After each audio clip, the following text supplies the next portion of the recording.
bom dia. É um prazer poder estar convosco mais uma vez para continuarmos a falar sobre o Evangelho de João. Já acabamos as autorrevelações de Jesus, mas não são estes os únicos meios que João usa para nos falar de quem Jesus é.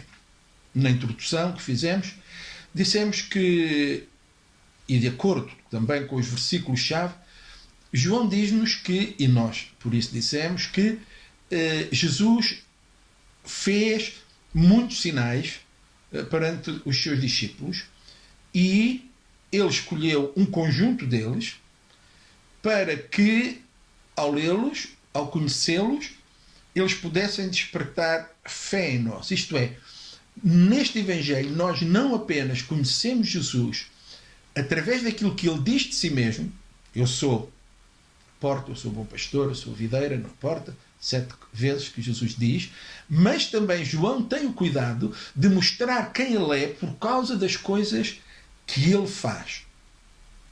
Então, nós temos 7 sinais que João escolheu, e reparem que ele não escolheu quaisquer uns, ele escolheu estes precisamente porque ele tinha um alvo para atingir com eles, e nós vamos ver isso.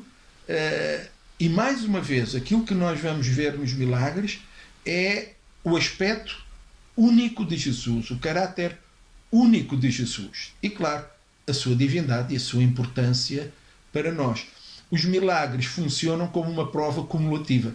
É como se estivéssemos num tribunal e Jesus, ou neste caso João, estivesse a fazer um caso sobre Jesus e quisesse apresentar várias provas para dizer quem ele é e como ele é. Então, como o que ele quer é que nós acreditemos que ele é o Filho de Deus, para que, crendo, possamos ter vida em seu nome, então ele vai buscar milagres que, segundo ele, nos ajudarão a perceber isso.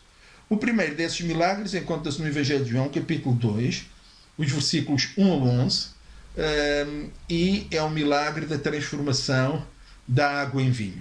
Vamos ler rapidamente. Ao terceiro dia fizeram-se umas bodas em Caná da Galileia e estava ali a mãe de Jesus. Foi também convidado Jesus e os seus discípulos para as bodas.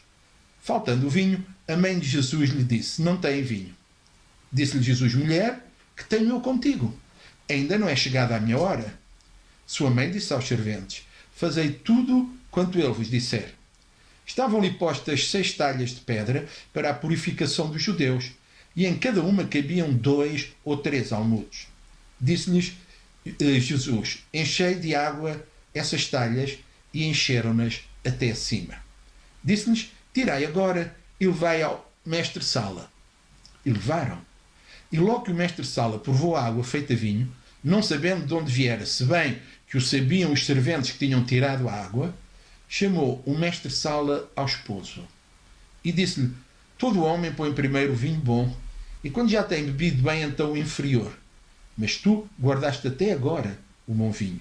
Jesus principiou assim os seus sinais em Caná da Galileia e manifestou a sua glória, e os seus discípulos creram nele. Depois disto, e João continua o relato. Qual é o grande... a coisa muito importante que João acrescenta ao sinal e que já tem a ver com o seu propósito? É precisamente o versículo 11, quando ele diz: ele manifestou a sua glória e os seus discípulos creram nele. Então, João começa logo por nos dizer que este primeiro milagre contribui definitivamente para gerar uma fé viva num Deus vivo que é Jesus.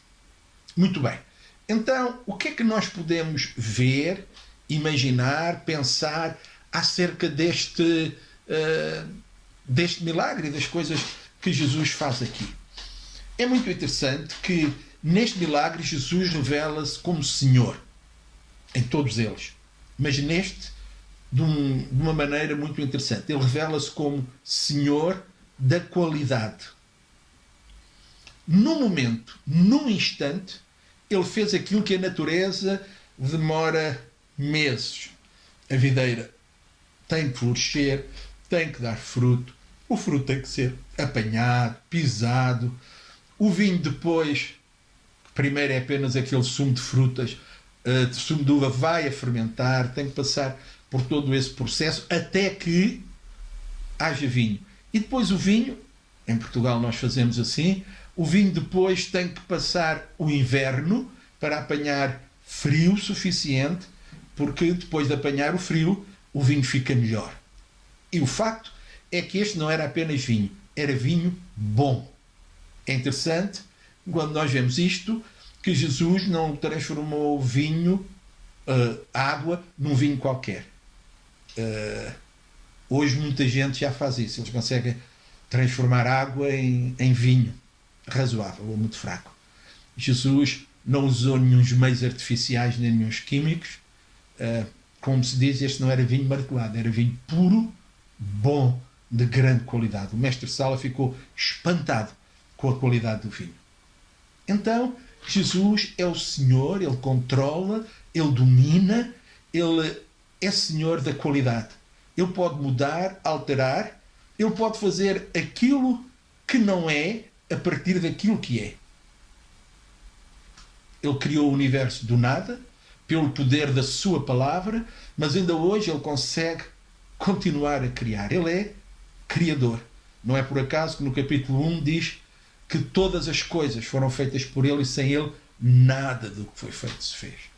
Então nós vamos observar em todos estes milagres Jesus a fazer coisas que refletem a sua divindade, o seu poder. Não é uma nem duas, são 7 áreas diferentes que João escolhe aqui para nós percebermos essa verdade. De alguma maneira, parece que neste acontecimento ele aconteceu ou por acaso ou fora do tempo. Porque Jesus ainda não tinha começado o seu ministério. Este milagre foi o ponto de partida. Só em João nós temos este relato. Por exemplo, em Mateus, Jesus aparece a pregar e a dizer: arrependei-vos, que é chegado o reino dos céus. João, porque o seu evangelho é seletivo, interpretativo, ele tem um alvo a atingir e ele não se desvia desse alvo. Ele não está tão interessado numa cronologia, ainda que eu acredito plenamente, e os comentadores, que o seu evangelho é cronológico. Muitas vezes ele diz e depois disto, logo a seguir. João dá-nos a entender que vai relatando as coisas à medida que elas vão acontecendo. Não as relata todas, relata as que são importantes para o seu propósito. E aqui ele ainda não tinha começado o ministério. Ele já andava por ali, ele já era conhecido, mas ainda não tinha começado a fazer aquelas coisas que o definiram como único especial. Isto porque diz que ele começou assim este ministério, começou assim os seus sinais em Caná da Galileia. Começou assim porque ainda não tinha feito antes. Então, de acordo com João, este foi mesmo o primeiro sinal feito por Jesus. É interessante que Jesus é convidado por associação. A convidada era a sua mãe conhecia os noivos, não sabemos, tinham alguma relação, e o filho mais velho foi convidado também. Não sabemos nada dos outros filhos, não nos é dito, mas é dito que Jesus foi, e não apenas foi, levou os seus discípulos. Portanto, provavelmente haveria alguma relação, algum conhecimento para Jesus estar à vontade e aparecer lá em casa com um grupo grande, mesmo que fossem 12 pessoas, apenas os apóstolos, já era um grupo que iria destabilizar um bocadinho as coisas. Mas também tudo era diferente naquele tempo, a maneira como os casamentos eram feitos, a sua duração, etc, etc. Não importa. O que importa é que aquela família convidou Jesus, deu-lhe a oportunidade de ele estar, e aquilo que nós aprendemos, uma coisa muito simples logo aqui, é que quando damos a oportunidade a Jesus estar na nossa vida, nós estamos no caminho certo. Estamos no caminho para as coisas correrem bem. Não estamos no caminho para deixar de haver problemas. Isso nunca acontecerá. Mas estamos no caminho para que, se houver problemas, Jesus esteja connosco para tomar conta dessas situações. Por isso entendemos quando ele diz escrevo-vos isto, ou digo-vos isto, para que em mim tenhais paz. É o que ele diz mais adiante. No mundo tereis aflições, mas tendo bom ânimo, eu já venci o mundo. Então, podemos ter paz, podemos ter bom ânimo, alegria, não porque vai haver falta de problemas, mas porque Jesus que está em nós é Senhor sobre todas e quaisquer áreas, e então não há problema que seja demasiado difícil. Para Jesus, tal como para o Pai, nada é impossível. Todas as coisas lhe são possíveis. Então, as coisas são muito simples. Nós não sabemos muito da festa, não nos é dito, porque percebemos que neste caso a festa não é o importante. Importante é aquele episódio que acontece lá no meio. Há mais do que uma festa mencionadas neste Evangelho em que Jesus está presente, mas o importante nunca é a festa em si, é o que acontece à volta de Jesus. Isso acontece depois no capítulo 12, quando Madalena, quando Maria e Marta fazem uma festa para o seu irmão, mas também para mostrar Jesus. O que é importante ali é Jesus, é aquilo que ele fez, é a mulher que vem prostrar-se e derramar aquele unguento nos seus pés. Aqui é a mesma coisa. Nem sabemos, esperamos que tudo estivesse a correr bem, mas de repente acontece uma tragédia. E num casamento, tal como na maioria dos lugares em Portugal e no Médio Oriente, a mesma coisa, numa tradição em que o álcool é comum, em que o vinho é comum, não é? Nas nossas tradições, nas nossas culturas, o álcool não é nada de especial, é uma coisa que faz parte da vida normal das pessoas. Não estou a defender se devemos beber ou não, não é esse o caso, mas estou a dizer que é uma coisa com que todos convivemos muito bem, e portanto isto tornou-se uma tragédia para eles. E a tragédia foi que a festa continuava, mas o vinho tinha acabado. E quando o vinho acabou, a mãe de Jesus foi informada. Por isso daqui vemos que haveria alguma ligação entre eles e a família dos noivos. A mãe de Jesus foi informada e Maria conhecia o seu filho, não temos dúvidas. Ela sabia quem ele era, ela tinha assistido a tudo, ela sabia que ele tinha estado no templo, ela sabia que ele tinha discutido com os mestres, ela sabia as conversas todas que ouvia, ela tinha convicção de que Jesus era o Filho de Deus. Então ela vai ter com Jesus. Vai ter com Jesus e diz-lhes: olha, acabou o vinho, será que tu não podes remediar a situação? E temos esta resposta que através dos tempos tem espantado todas as pessoas. Jesus volta-se para a mãe e trata-a com muita honra, com muita deferência, chamando de mulher, era um tratamento de deferência, e pergunta-lhe: o que é que eu tenho a ver? Não é com isto, é contigo. O que é que esta situação tem a ver conosco? Jesus está aqui a dizer-lhe alguma coisa muito importante.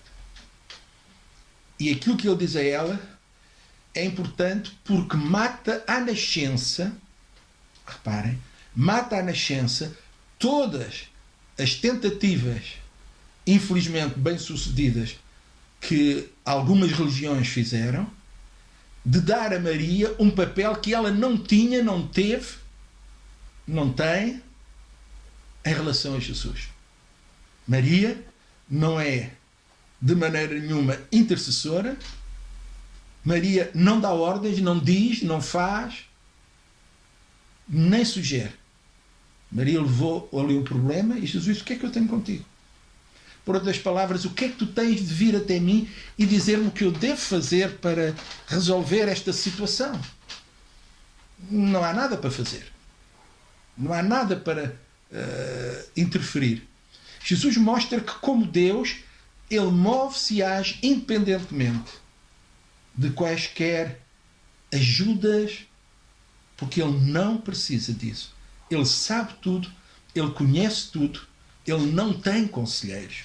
Deus age por iniciativa própria.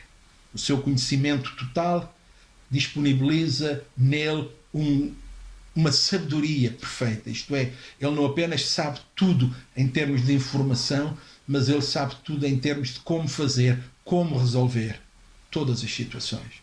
Então não era Maria. Hoje não é Maria. Em tempo algum foi Maria. que indicou a Jesus o que ele havia de fazer. Encontramos em Maria apenas uma atitude de humildade, de submissão, de seguir a Jesus, juntamente com outras mulheres, suas irmãs, família, outras mulheres de boa ascendência, de boas famílias que se juntaram e que, porque tinham muitos bens, elas patrocinavam o ministério de Jesus.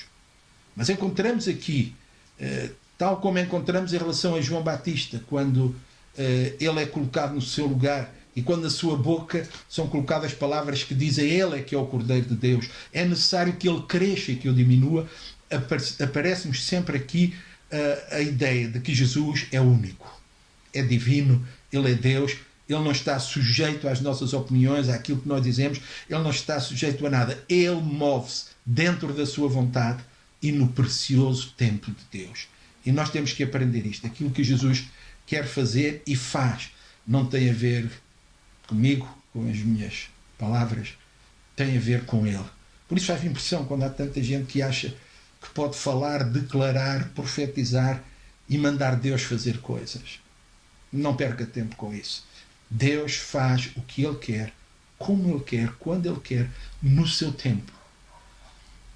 Há um corinho bastante antigo que nós cantamos que diz a seu tempo, Deus faz tudo muito bem a seu tempo.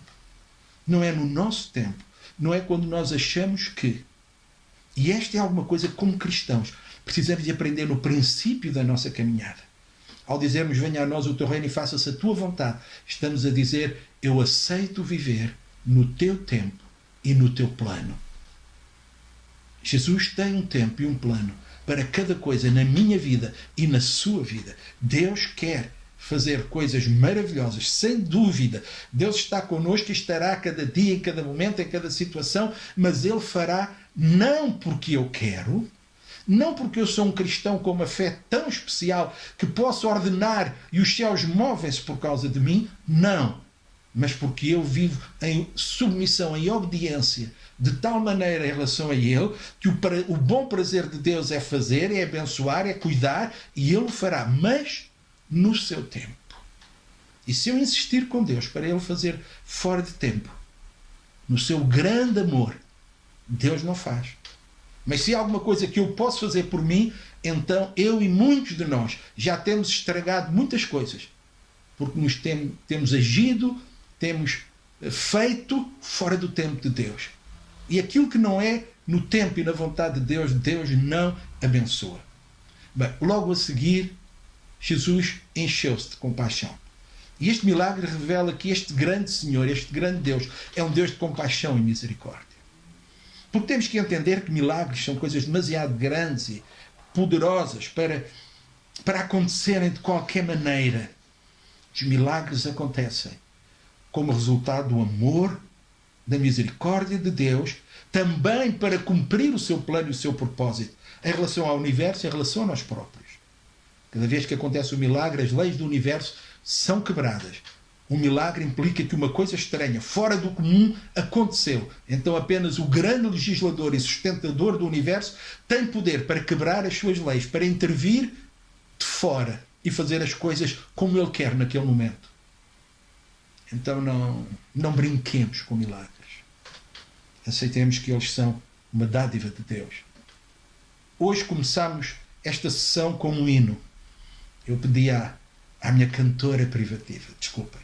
Muitos de vocês conhecem a minha filha mais velha e todos estes dias da quarentena ela tem colocado um hino online e eu fui-lhe roubar, ela não se importa, este hino de hoje para passar aqui.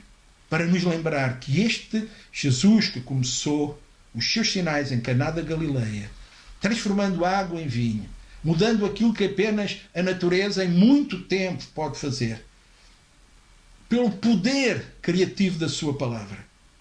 Ele é um Deus grande, um Deus de milagres, um Deus forte, um Deus poderoso. E nós fazemos bem em tê-lo na nossa vida. Não podemos esquecer que nós não somos nada. Ele é tudo. O milagre foi feito, todos sabemos como. Ele mandou encher as talhas que estavam ali para as lavagens da purificação. porque naquele tempo tudo tinha que ser lavado e purificado.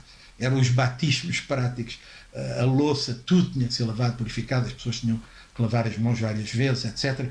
Então ele mandou-as encher de água e levar ao mestre-sala, e no período em que os serventes pegaram nas talhas e chegaram ao mestre-sala, durante esse tempo o milagre aconteceu. Podemos querer ver aqui muitas coisas, que foi preciso a fé daqueles que levaram a água, porque se eles dissessem, mas isto é água, o que é que vamos fazer? Mas não, eles obedeceram. Podemos presumir que também a nossa fé então é importante, também nós temos que obedecer, mas isto não tem a ver connosco, isto tem a ver com ele. Ele falou, ele ordenou, e a água transformou-se em vinho. Vamos cantar sobre os milagres de Deus. Vamos falar sobre este poder que é tão grande que consegue transformar aquilo que aos meus olhos e aos teus olhos parecem impossíveis em possibilidades. Tens impossíveis na tua vida que não consegues resolver. Jesus é a solução. Tens uma doença para a qual precisas de cura. Jesus é a solução. Tens uma porta que precisas que seja aberta. Jesus é a solução. Nele está todo o poder. A água em vinho mudou, dos cegos a vista curou. Não há ninguém como tu. Brilhas na escuridão, tu nos levantas do chão. Não há ninguém como tu. Deus, tu és grande, Deus, tu és forte, Deus, tu és maior que qualquer outro. Deus, tu nos curas com teu poder, nosso Deus, nosso Deus. Deus, tu és grande, Deus, tu és forte, Deus, tu és maior que qualquer outro. Deus, tu nos curas com teu poder, nosso Deus, nosso Deus.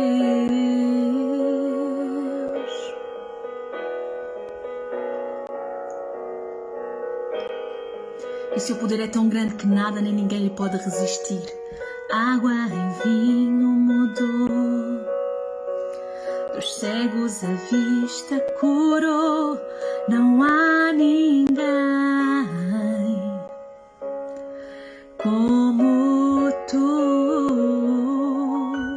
Ele brilha, brilhas na escuridão, me levantas, tu nos levantas do chão.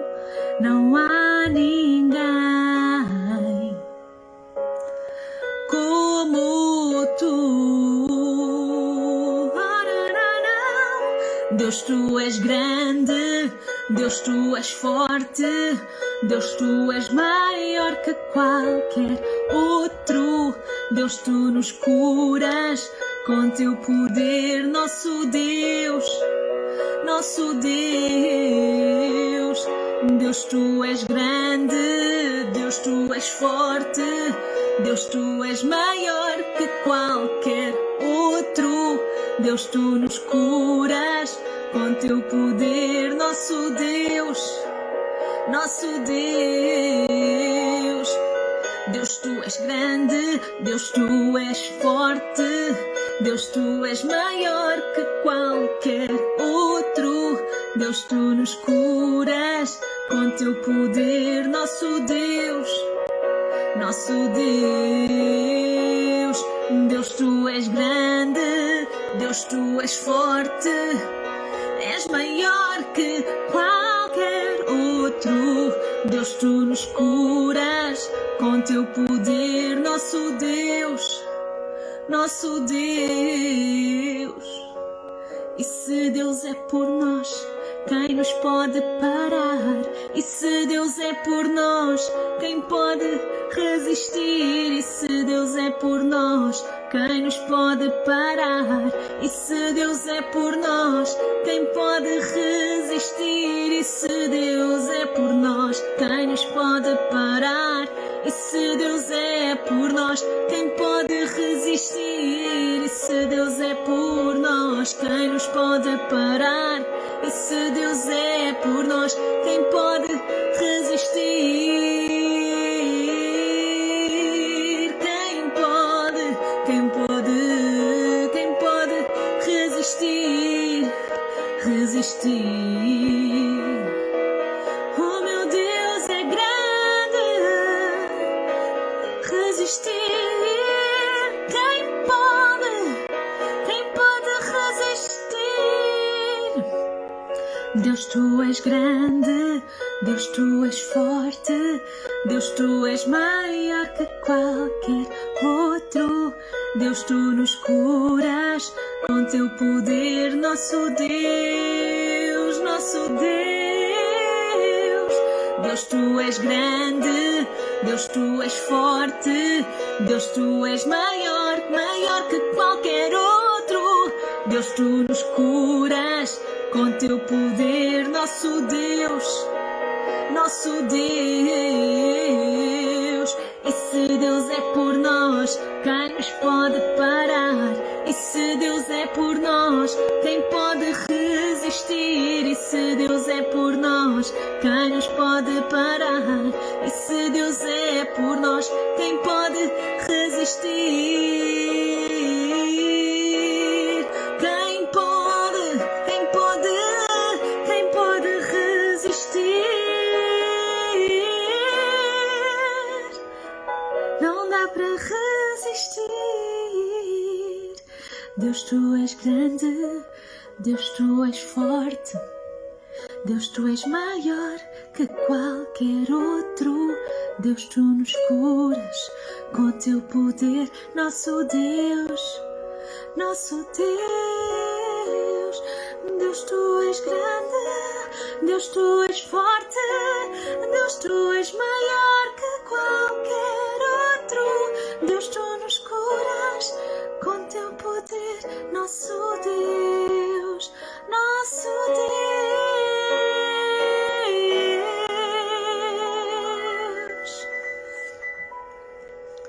A tua impossibilidade poderá ser tornada possível junto do Pai, porque milagres há, mas é junto a Ele.